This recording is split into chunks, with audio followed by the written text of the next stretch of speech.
like the class better. You're mad about what? And then I got one question option certification. Yeah, well, you could talk to a couple of the smart people back there who got certified. All right. In case you didn't see it, there's a assignment, like a new assignment up that's due tonight by like 10 p.m. or something like that. There's a survey thing that's related to my research with Mendix, and I'm working with collaborating with MIT, kind of famous university. By the way, MIT wrote the survey, so if there's typos and stuff, which I think there were a few, that's on them. I'm running the project, so I just delegate. So I just tell the little peons at MIT to do your work. Well, I've been teaching longer than they have. These are new people that care about research. See, I appreciate the fact that I have a 5-minute commute from my office to the first tee at the country club. I golf a lot. Are any of you guys golfers? I'm trying. You're golf? Oh yeah, we talked. But you said you weren't very good. No. So if anybody wants to, we can golf for your grade. And that's a legitimate challenge because I can't beat everybody on the golf team here. Can we have someone else golf? My short game's pretty good. My chipping game's awful, but I can play really good. Yeah, what if we lose? Well, that's an F. Of course, Yeah. So somebody represents I our don't class. think I can do that.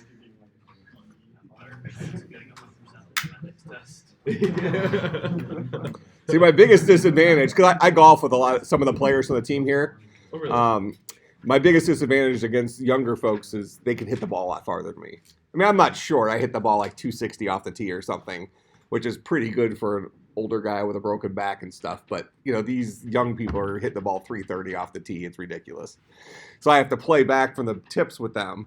And, I'm like a 5 index from the tips. So I'm still pretty good, but they have a distinct advantage It's against more me. like baseball for me, where it's like swing and a miss. Oh, no, I don't miss the ball.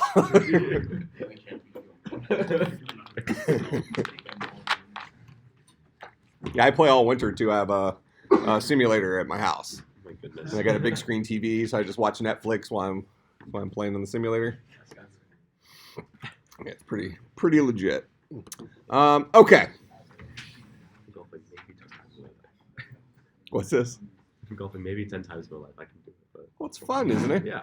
Yeah. It's like one of those It's kinda frustrating relaxing. games. Like the ball is Yeah. not moving. Why do I suck at this?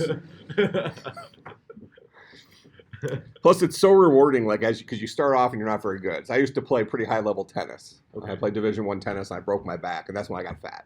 Okay. So that translated into golf pretty well, I think. So my hand-eye coordination worked pretty well. But it's very interesting when you first start golfing. Like less than 1% of golfers ever break 100.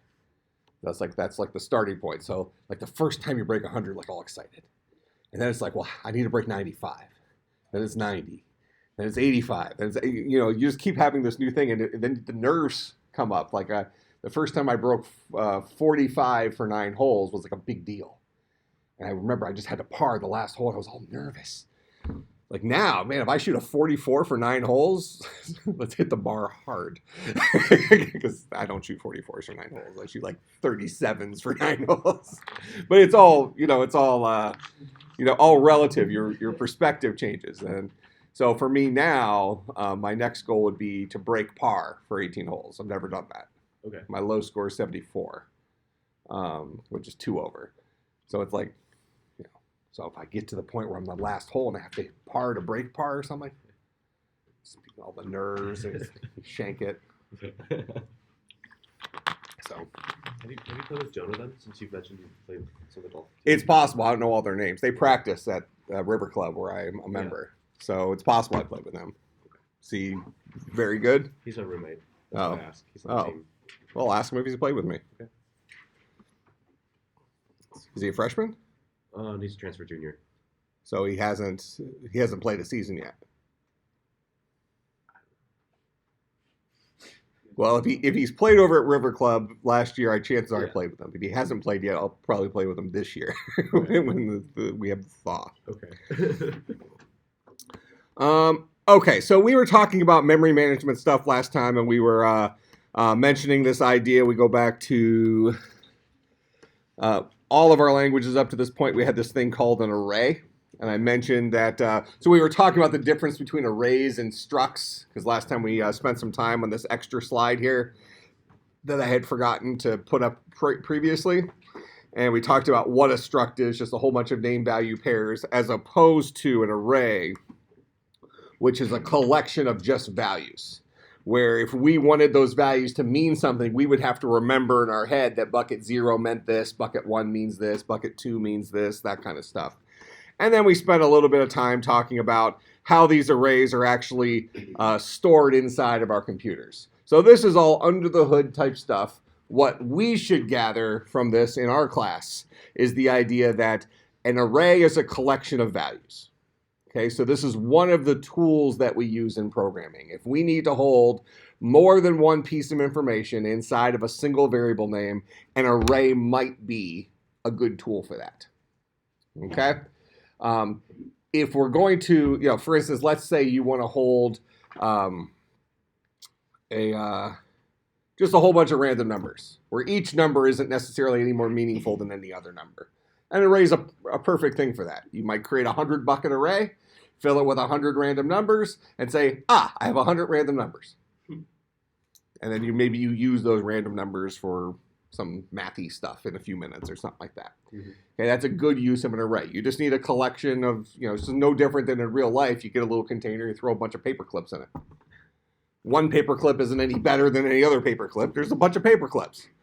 All right, well, where a struct would come into play would be if you want to store multiple values associated with a single variable, but each of those values has a meaning to it, a first name or a last name or an age. Last time we were talking about jersey number, points they had last game, that kind of stuff. Do you want to give meaning to the values that are stored there? You can do it with an array, but you're going to kind of have to document that. You're going to have to say bucket 0 is actually this value. Bucket 1 is the number of points they scored last games, that kind of stuff.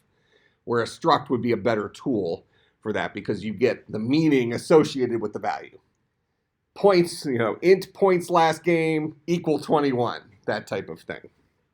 Okay? So from a programmer's perspective, we're just talking about tools that we need to solve problems. And we're going to see here pretty soon that how to do that in the Python world. Okay, but this is an across-the-board thing. Any kind of programming language that you use, you might need to hold a collection of stuff. That's an array. Okay, sometimes they're called lists, sometimes they're called something else, but it's a collection of stuff. Okay. So we were talking about Java, and we spent some time last time talking about the differences. I mentioned that. Let's see, we had to update this Java thing. So Java kept variables, they kept arrays, they dumped structs, they kept classes.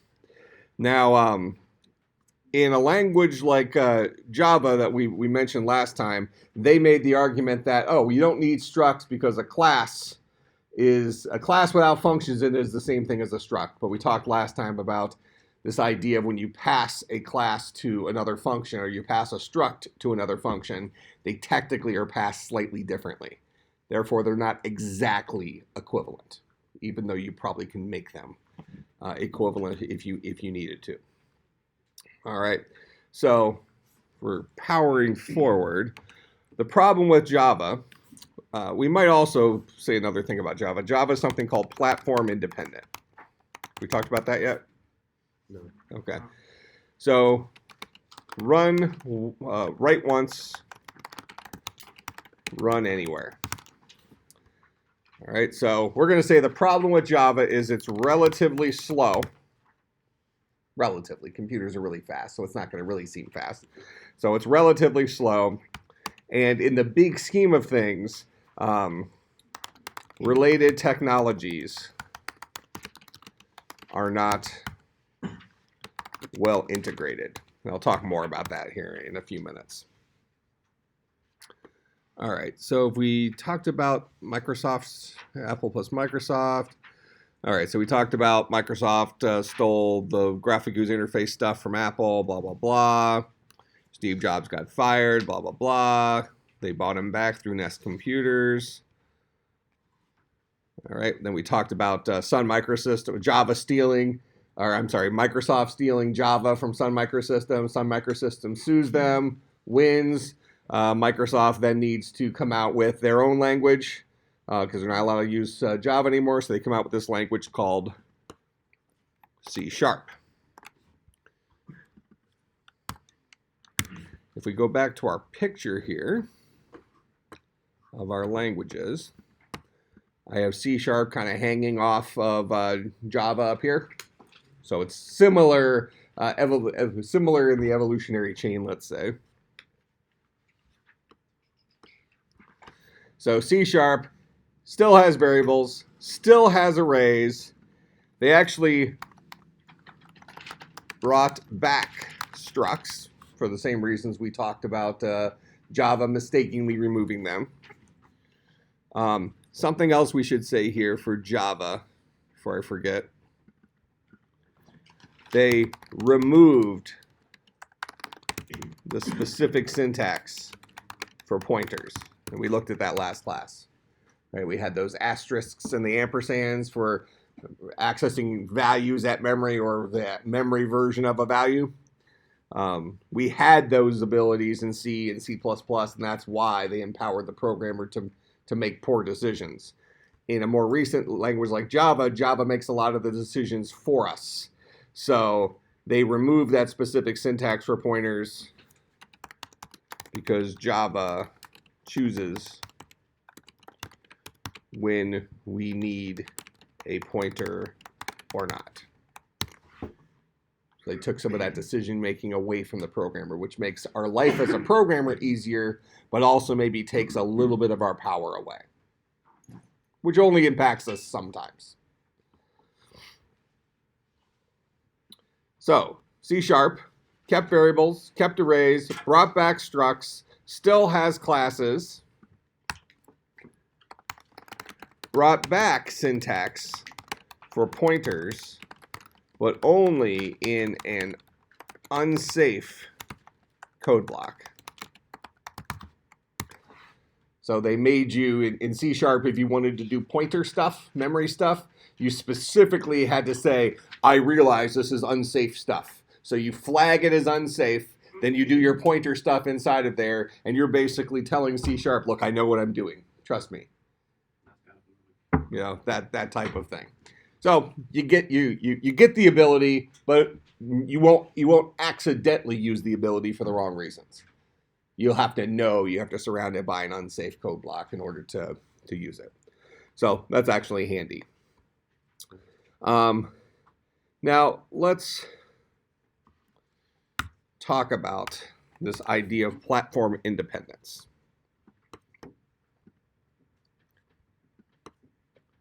So the way Java works is we start off with our Java source code. All right, so that's our high-level programming language, Java. Start off with that. That guy then runs through, I'm actually going to rate it. I'm going to rate it a little different here, just to make life a little easier.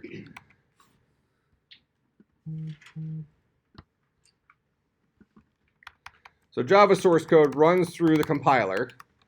Compilers convert from a high-level language to a low-level language. So this converts the Java source code into what's called Java bytecode, which then runs through something called the JVM, which is the Java virtual machine, which then turns into native instructions for that CPU. All right, so that's how the Java technology works.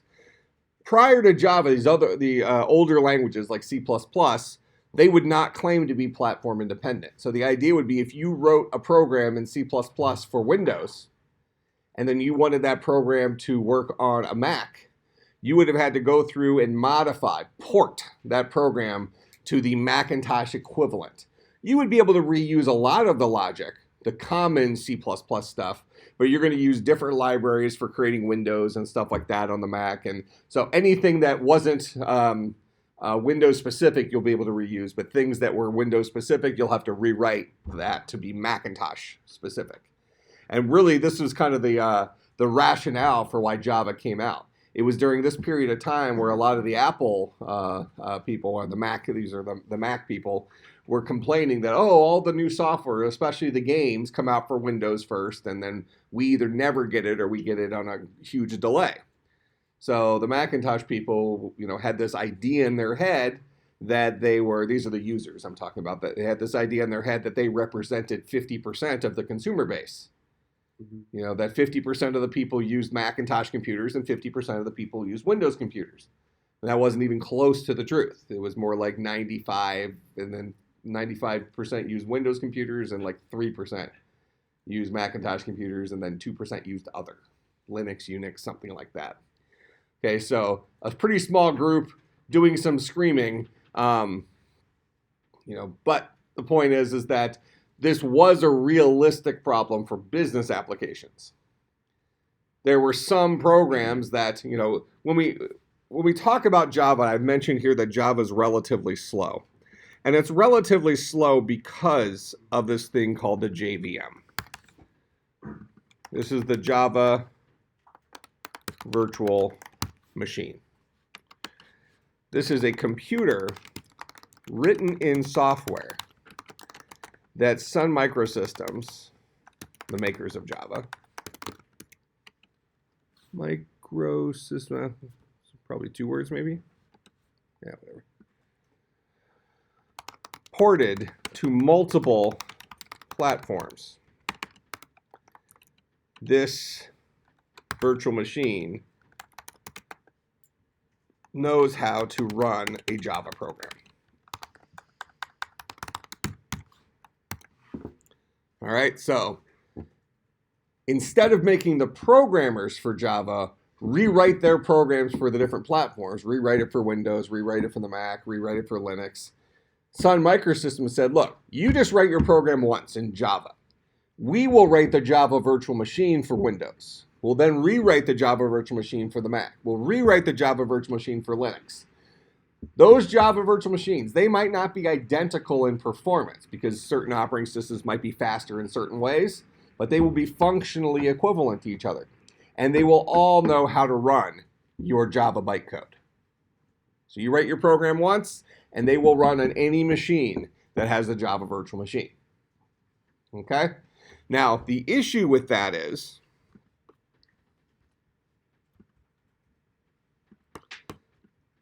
when we go from this low-level language, this Java bytecode, to our actual CPU, which understands zeros and ones, a low-level language has a one-to-one relationship with a processor, with a CPU. This Java virtual machine is doing a real-time translation. They're saying, here is the command for the Java virtual machine. Here's the equivalent command for this native CPU on this computer, this Intel CPU, whatever it was. Now, that happens pretty quickly because it's just having to map a one-to-one type thing, but it's still a delay. Okay, so Java, we can say, is both compiled and interpreted. So remember we talked about there's 2 kinds of programming languages. We have compiled languages and we have interpreted languages. And we said compiled languages are relatively fast and interpreted languages are relatively slow. Well, Java has DNA from both of those. Okay, Java is compiled initially, but then it's interpreted at runtime, which actually makes it then a little bit slower. Now for, let's call it 99% of applications, humans aren't going to notice that it's a little bit slower. It's going to feel instantaneous to us. Okay? But certain applications, for example, video games, you will notice. You could pull off a game like Angry Birds or something like that in Java, but you wouldn't want to have the latest, greatest, pick your favorite game with lots of explosions written in Java. It would be sluggish. You would lose something. All right. So then comes C# to the rescue. So I'm just going to steal this line here. So we start off with our C# source, which runs through a compiler, which turns into something called Missile code. That's Microsoft Intermediate Language, which then runs through .NET, which then runs on the CPU.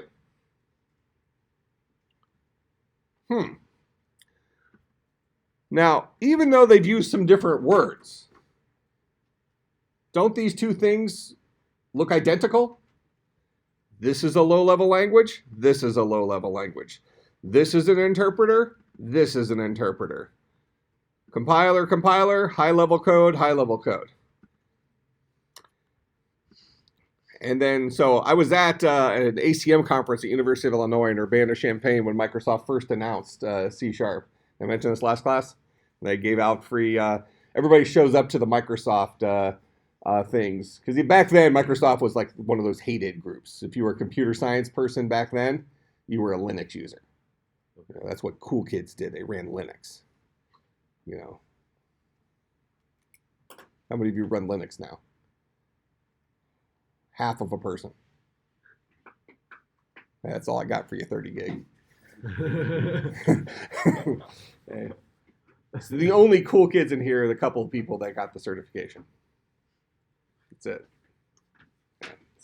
Sad state of events. But you all show up to the Microsoft things, not because you like Microsoft, because they give away the best free stuff.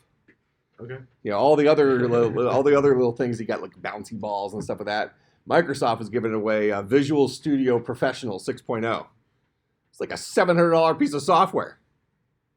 I mean, eBay had only been around for maybe 6 months, but we immediately put that on eBay because we had already pirated that software. Well, I mean, we had a site license at the school, but not for our personal computers. Don't pirate software, by the way. It's unethical. You have to get arrested for that too? Well, I don't know that you would get arrested, but you definitely could get arrested for stealing software.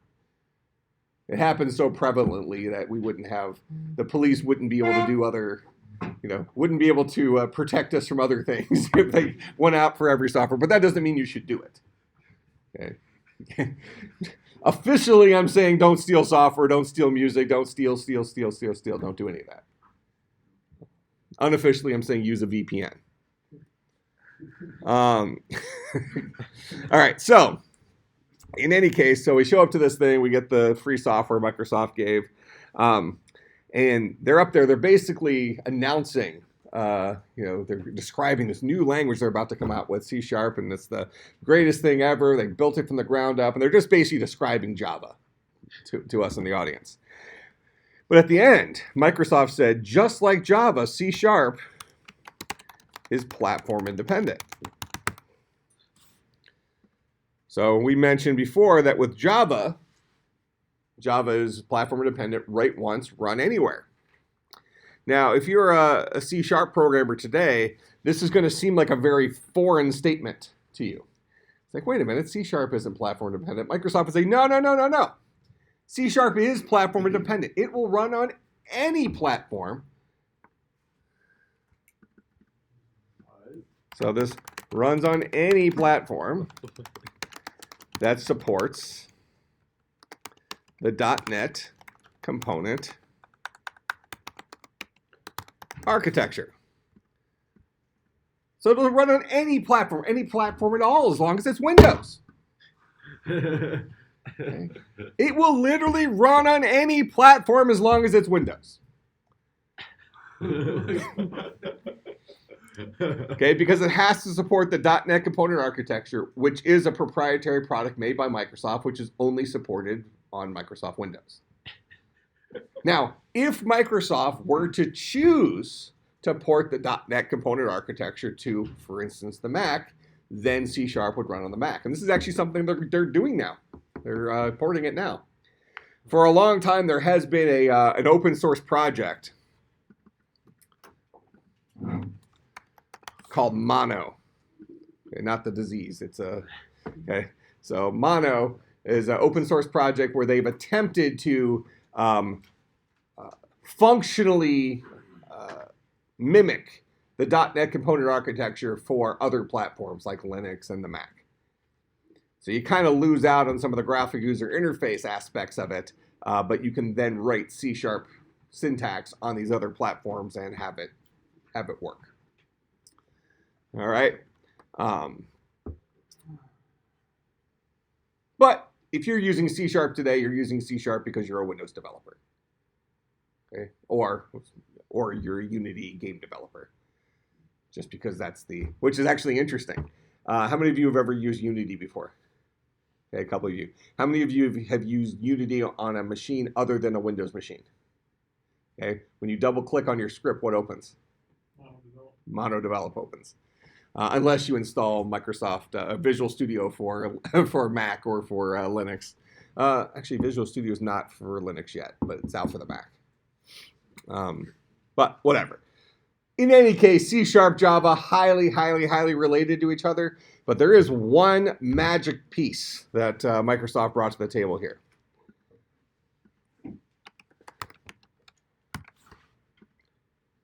This runs through something called a Just-in-Time Compiler, JIT.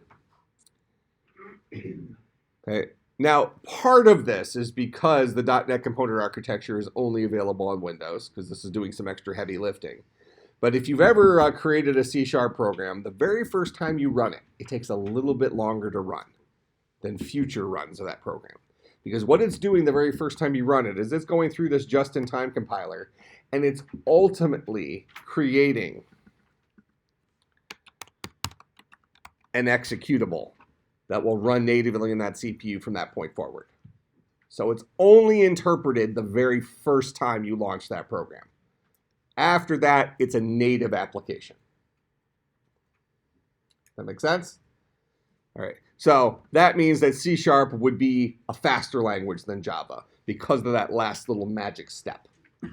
Java has incorporated some just-in-time compiler stuff with its ecosystem now, but it doesn't have the same level of flexibility because it's truly platform independent.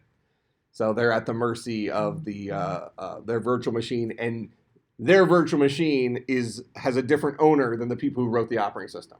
Microsoft is controlling the .NET component architecture as well as Microsoft Windows, both sides of the coin, right? So they can convert to native code that will run from that point forward.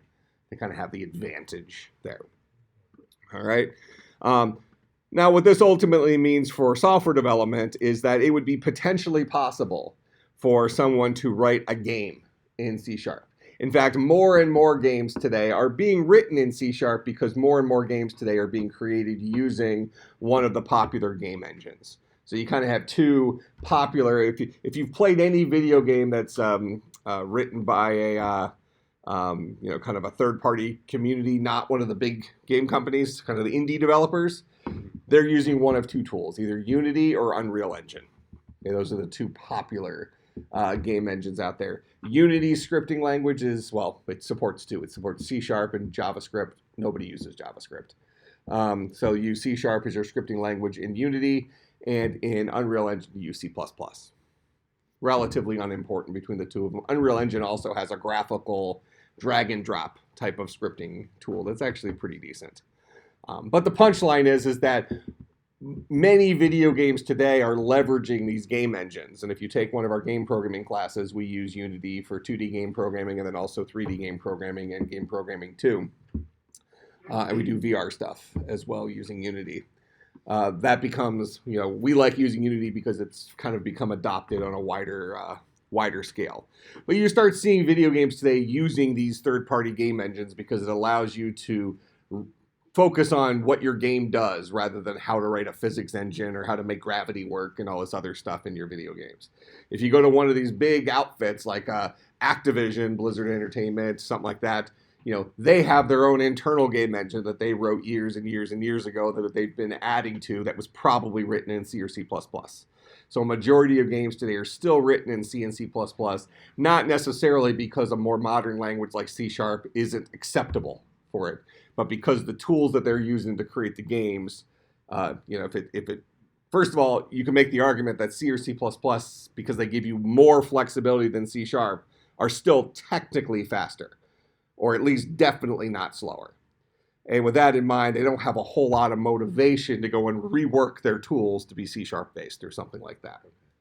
So that's one of the reasons if you look online, if you want to get into video game development or something like that, and you see that there's most of them use C++.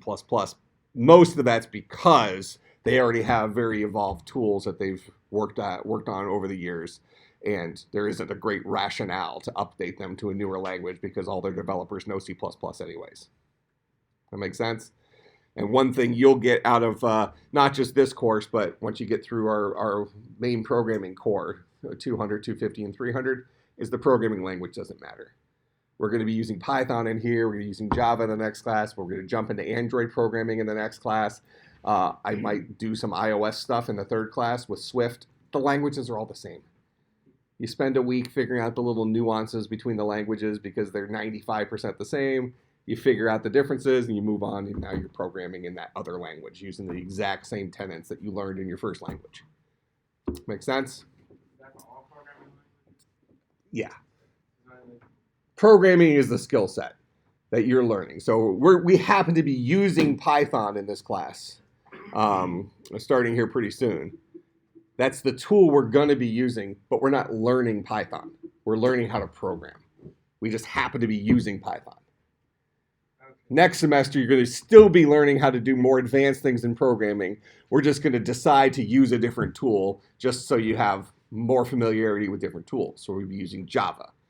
Then we're going to throw the Android Studio curveball in there so you can start building mobile apps and stuff like that, which then gives you the opportunity to, if you get really into it, maybe start writing apps for the app stores and that stuff. And once you know Android Studio, doing stuff, the same thing for Xcode over on the Mac side isn't a huge stretch. Or if you want to use one of the third-party cross-platform tools like Xamarin, where you use CSharp as a scripting language and it targets both iOS and Android, you can start looking at stuff like that.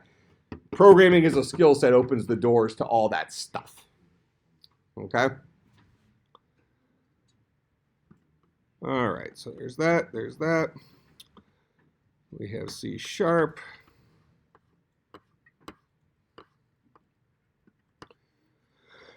Okay, so right around here, did we talk about Objective-C at all? Objective-C and C++ are effectively equivalent. If you've been programming for a long time, and then all of a sudden you jump into the Objective-C world, you're intimidated for a little bit. Even though you already know how to program, Objective-C looks different than some of our other languages. Even though it came from C, it took a little bit different take on the syntax here. Once you've done it for a couple of weeks, you realize that, oh, it's actually the same. But at first glance, it looks more intimidating. Now, keep in mind, at this point in time, when Microsoft was using C++ and Apple was using Objective-C, you had significantly more people working with C++ than you had with Objective-C, because you had a much higher population of people using Windows. Therefore, you think there's probably more developers who are developing for Windows. They're using C++.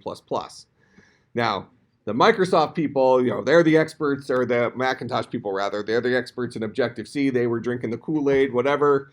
So they were happy with this. Now, more recently, a couple years ago, Apple came out with a new language called Swift. How many of you have heard of Swift before? I heard you. Okay. Yeah. Okay. So, Swift is a language that I went to the Worldwide Developer Conference in San Francisco with Apple when they announced Swift. It's like, oh, it's the greatest thing ever. This programming language is going to revolutionize programming languages, blah, blah, blah. The reality is that Apple people that were writing software. So first of all, you had a lot more people that now knew Objective-C. All right. So even though Java was really popular, things like that, why were there so many more people that knew Objective-C 3 years ago than knew Objective-C when it was first adopted back when Microsoft Windows was using C++? Why do you think so many people went and learned Objective-C? Because it's used for Apple products. So? Apple's been more popular.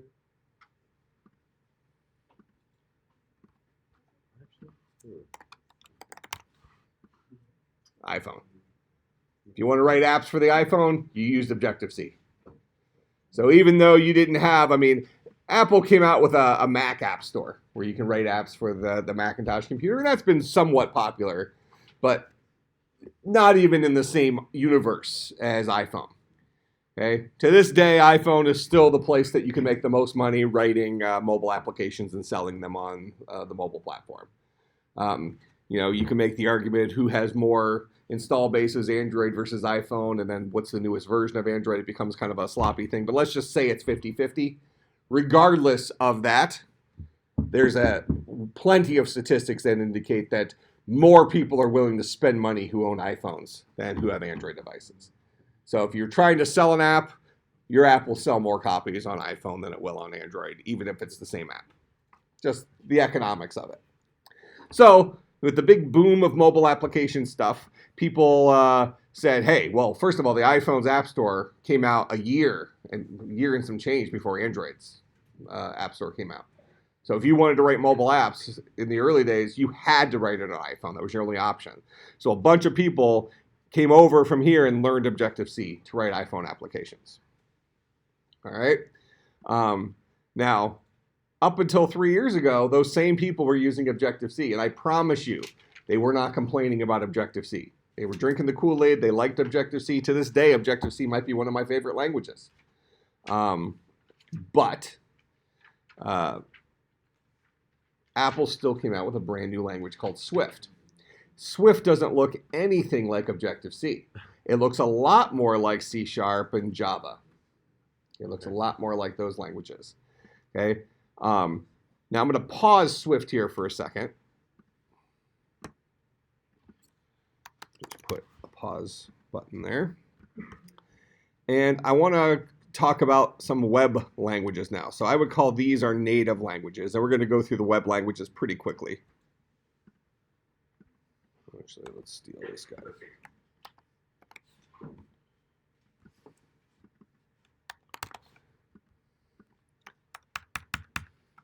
Okay, so the earliest web language I'm going to put on here is a language called Perl. Perl actually predated the internet. So if you were a Unix system administrator before the internet came out, you were probably using Perl as your scripting language for doing IT type stuff, creating user accounts, writing backup scripts, that kind of stuff on Unix servers. Well, as soon as the internet came out and people wanted to start having web pages that did something, like when you click a button, you had some code behind it that made magic happen, the Unix system administrators who had been asked by their, whoever to install web servers on their servers, now they had to have some language behind the scenes to drive their web pages. So they had to take existing languages to be the back-end programming language for web pages. So if you go to Amazon.com and you put in your username and password and press enter, that's getting sent somewhere. Some computer program somewhere is processing that username and password and deciding whether you're legit. Well, in the early days of the internet, even though we didn't have the sites that we have today that do a whole lot of stuff, we did have some dynamic sites like that, and they needed to use existing tools for processing those credentials, processing those things. So some people use C as the back-end programming language. Some people use Perl. Perl became pretty popular for websites. Now, from Perl, we had our first programming language that was specifically built with the internet in mind. So PHP is still a C-based language. It looks a lot like C. Okay? It happens to be an interpreted language. Don't worry about that. Kind of unimportant for us. Okay? But it had a whole bunch of stuff built into it that allowed you to very conveniently do web-based things. Connect to databases, output HTML, things that you commonly had to do if you were making if you're making websites.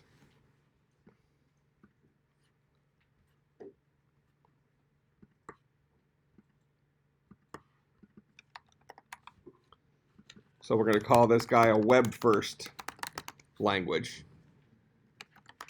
but still a general purpose language. Okay, web-first, but still general purpose.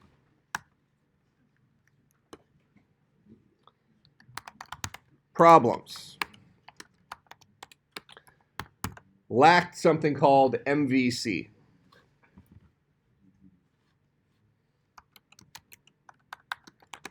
And also required an IT skill set to set up a development environment for you to test your code. Right? Great language, but still required you to get a server set up that supported PHP and all this other stuff for you to be able to do your stuff. Now, the punchline here is that PHP didn't actually die. It's still pretty popular today. What happened is, over the years, a bunch of third-party tools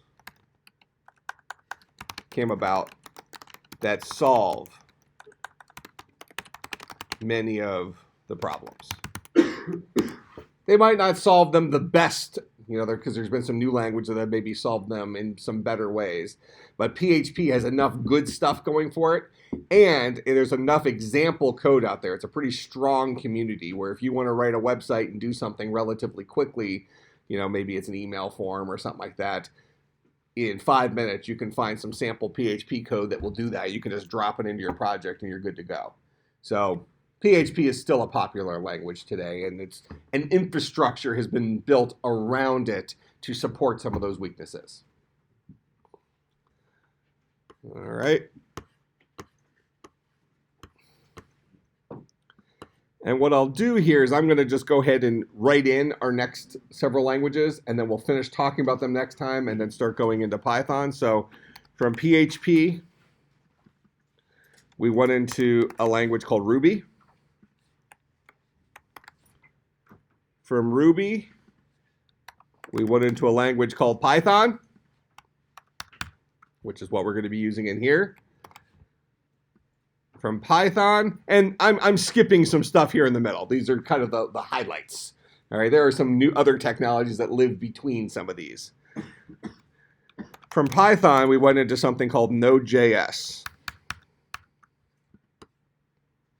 All right, and then I'm going to talk about JavaScript over here as well. So one thing I want to do real quick is I'm going to highlight these guys. I'm going to make them green. All right. That'll remind me that those are the guys we need to finish talking about next class. All right. So for next class, have we read in the book? How far in the book have we read to this point? None. Okay. So let me give you some stuff to read in the book because we're going to start Python next class. Okay. So read all of chapter 1.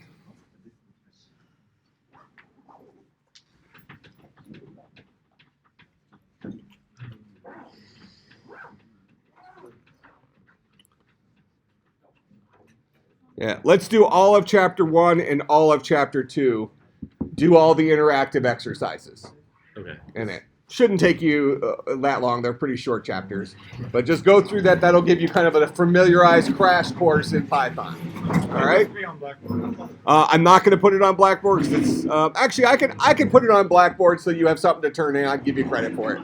So I'll put it up there, and then you just turn in screenshots at the end of both things. Okay? The book, no, I think we have to. We're supposed to.